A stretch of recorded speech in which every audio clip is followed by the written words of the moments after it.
This is Dr. Roddy Ferguson, 2004 Olympian, four-time national judo champion, Brazilian Jiu-Jitsu black belt, master educator, teacher, and coach. I'm also the head sensei of Tampa, Florida Judo. I'm getting ready to release my new product, Underground Grip Fighting Secrets 3.0. It is the most comprehensive grip fighting education program available on the planet today. And before I do that, I want to tell you something that I had to go over in class the other day. I want to give you the secrets of what I call the secrets of the the word A-N-D. I was teaching my son, Rufus Ferguson, along with some other of the junior level judo players on my grassroots judo program in Tampa, Florida. And we were going over a turnover sequence on the mat for Newaza.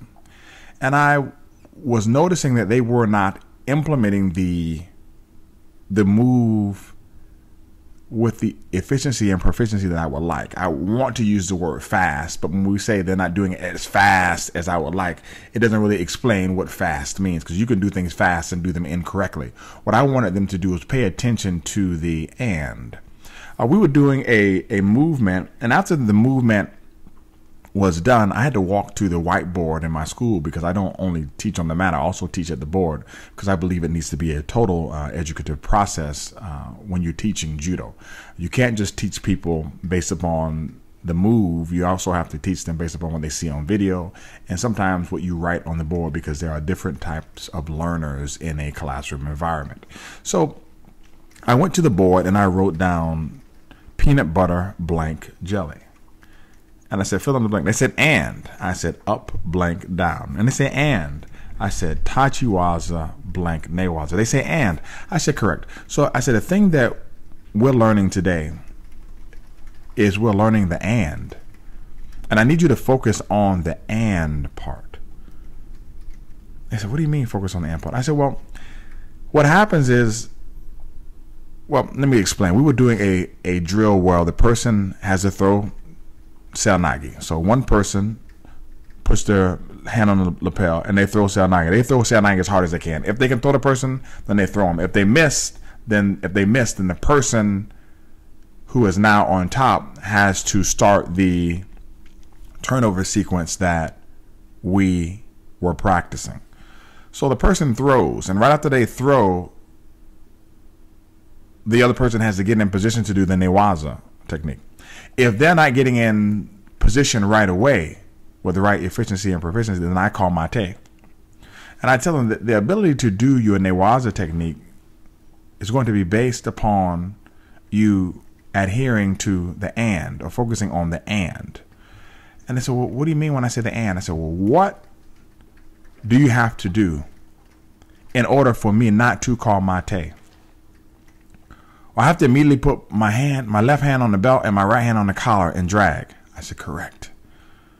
I said, as soon as you do that, you'll get time. If you don't do that, the person's going to call mate. I said, so as soon as the person hits the ground, you have to put your left hand on the belt, right hand on the collar, and then you have to drag forward. That's the and. Because if you don't put the and there, you will not be able to do the Newaza. So as soon as this person hits, left hand on the belt, right hand on the back of the neck, pushing down, drag forward, and. So you have to focus on the and. Because without focusing on the and, without getting yourself in the position that you need to be in to start the move, you will never be able to do the move.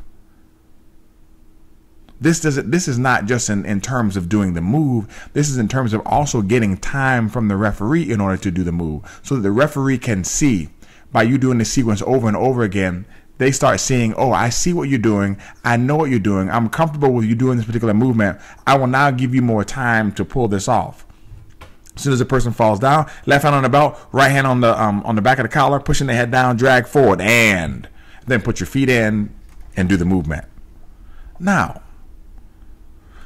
when it comes to Tachiwaza, we say grip and throw, or grip and go. Here's the situation. We say grip like anybody could just walk out there and put their hands on the gi. Well, you can grip,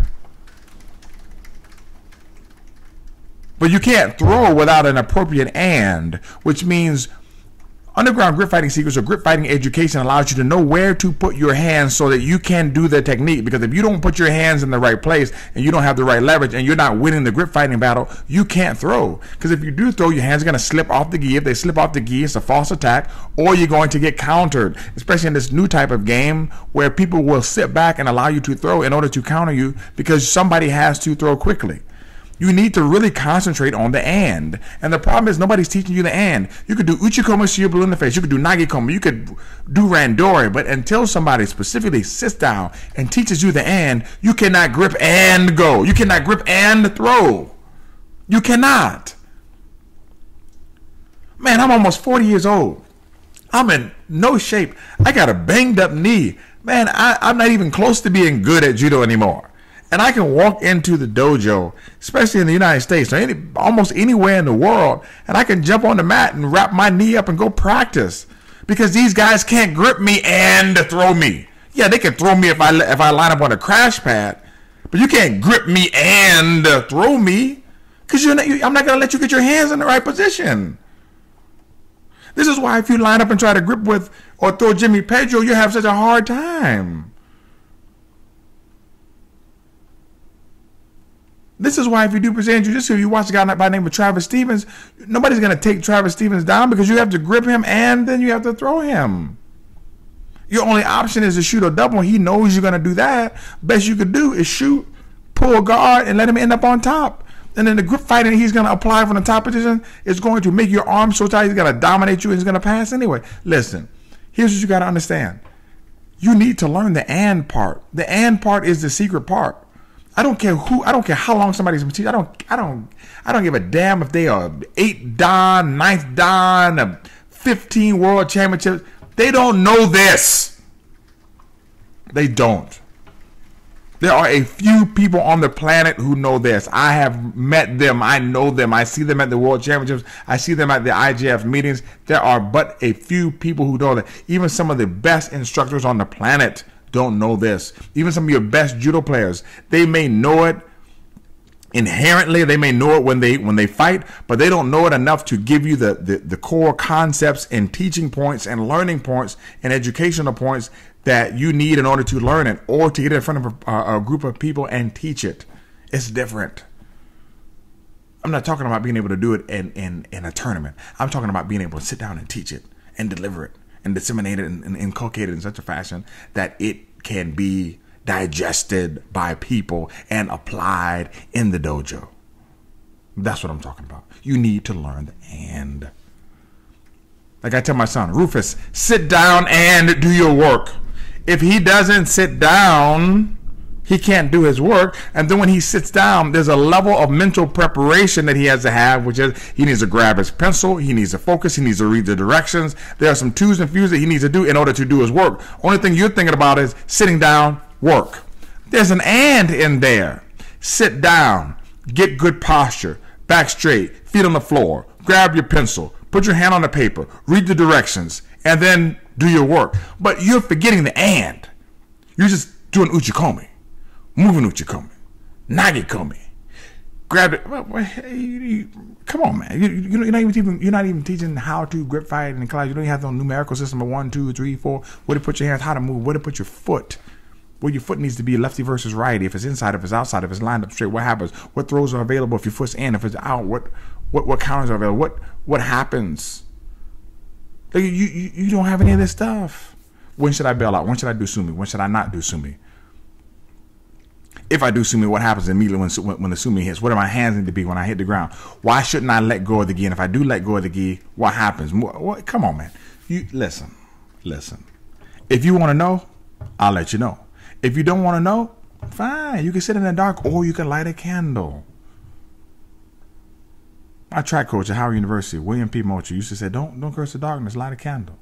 I know he didn't make that phrase up, but what he's saying is you don't have to sit in the darkness. You can scratch a match, light a match, and illuminate yourself and see the things that you could not see before. It's based upon you. Make a decision and learn how to grip fight. The and part is the most important.